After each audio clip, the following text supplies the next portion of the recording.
Hey everybody, new day in the shop. I was able to get Scott's front and rear end sandblasted. Now this is not the final sandblast. These were just so grimy. I couldn't really get them apart with all that junk on them. So I got the main bits of grease, grime, and mud and junk off them. And as I break it down into smaller parts, I'll re-sandblast, like the backing plates and anything else that needs a touch up. But I couldn't even see the nut on the pinion because it was so packed with junk. So I had to get them kind of clean to work on them. So these are going to go up on a bench and get these apart next. That's the Model 20 and Dana 30. And while I was out there, I sandblasted John's MB engine. Now, sandblasting an engine is not something I normally do, especially when it's apart, but this engine was a disaster. The valve chambers and even the bores, I had to get in there and clean it out. There's his bell housing as well. Now you can really see that crack.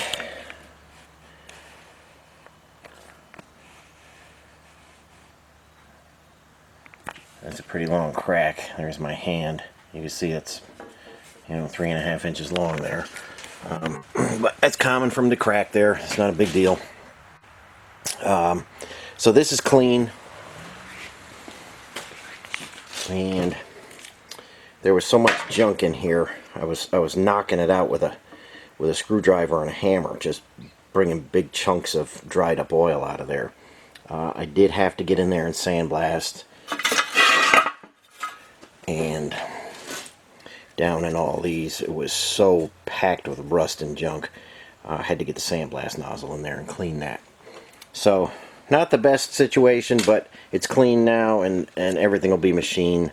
I'll deck it, bore it, clean up all the seats and stuff. So, it had to be done on this particular engine. Not something I like to do, but had to be done.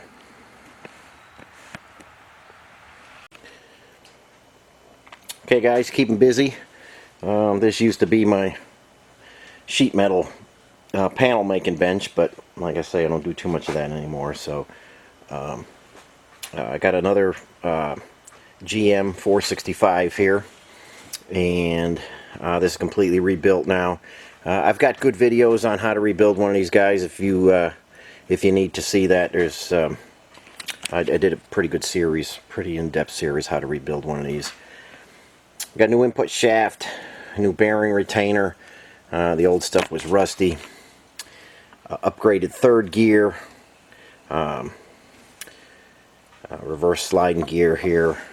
And I've got the Advanced Adapters Mainshaft in there, because I'm going to put a Dana 18 on here again. And I just have this on loosely right now just to keep the bearings retained in there. Just finished rebuilding the cover.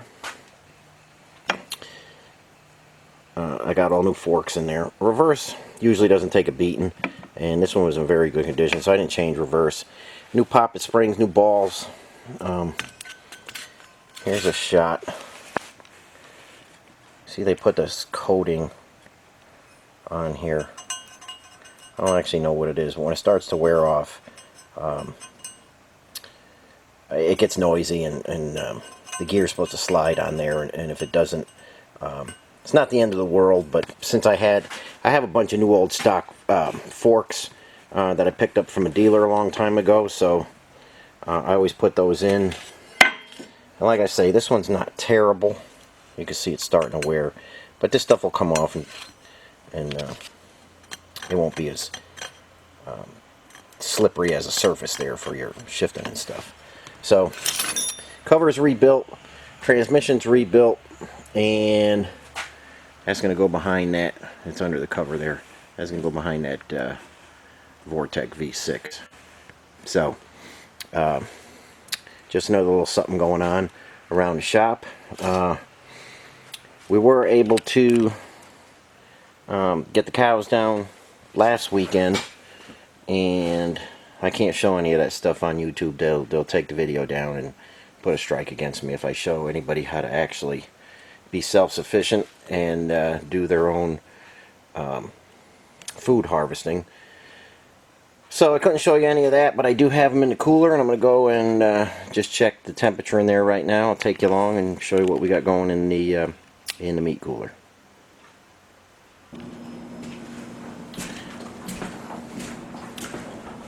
Okay guys, we're in the meat cooler. I got the CoolBot going on the air conditioner. I'm keeping it about 39 degrees in there. I'm going to probably let these guys sit for 4 or 5 weeks before we cut them.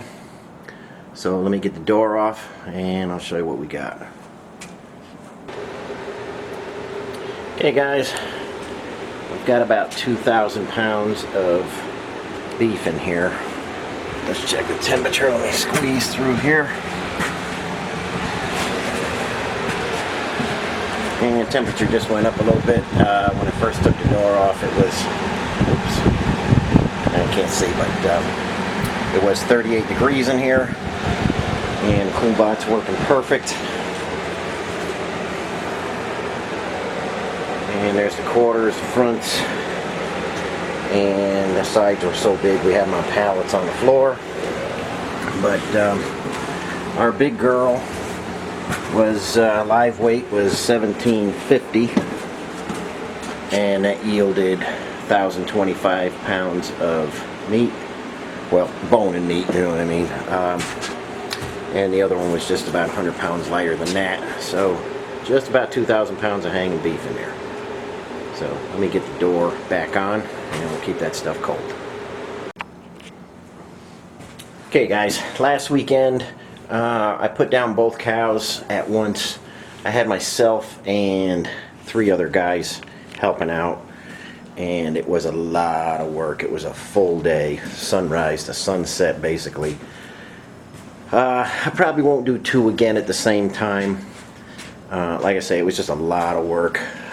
Putting them down, skinning them, gutting them. It was crazy. But got just a little bit more work to do in here. I'm going to finish this piece of wood and get this bench ready to go.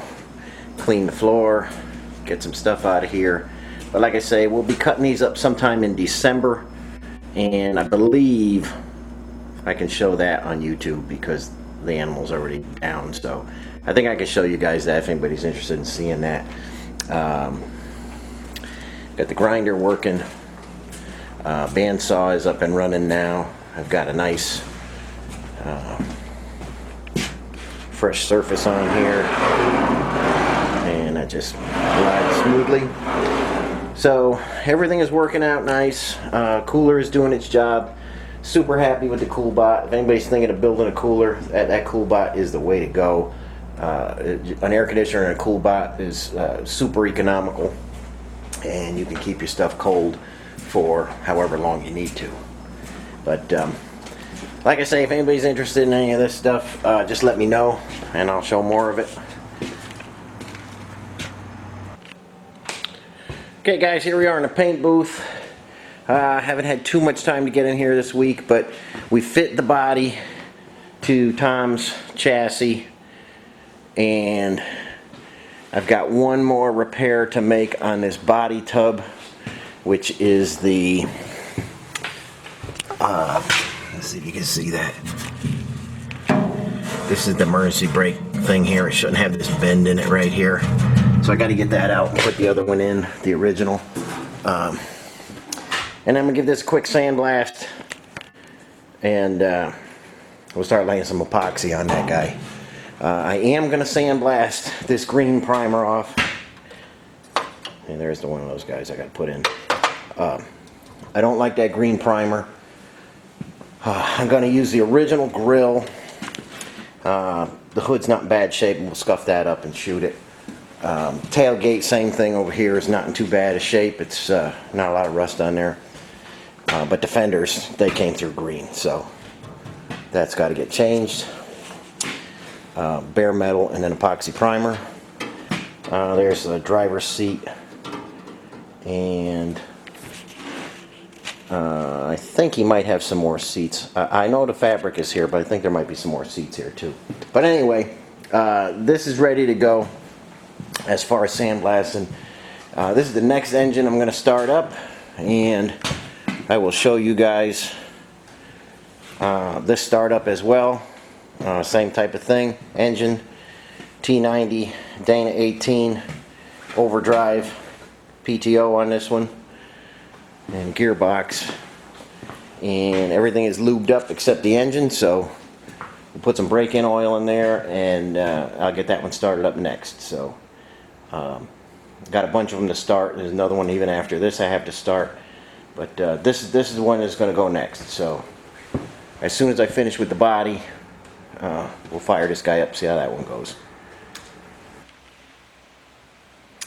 Okay guys, working on a lot of things today. Here is the finished 465 with the new shifter in it. This is a solid one that doesn't have the movable bottom there. Those have been on national back order for quite some time. That one came from Novak.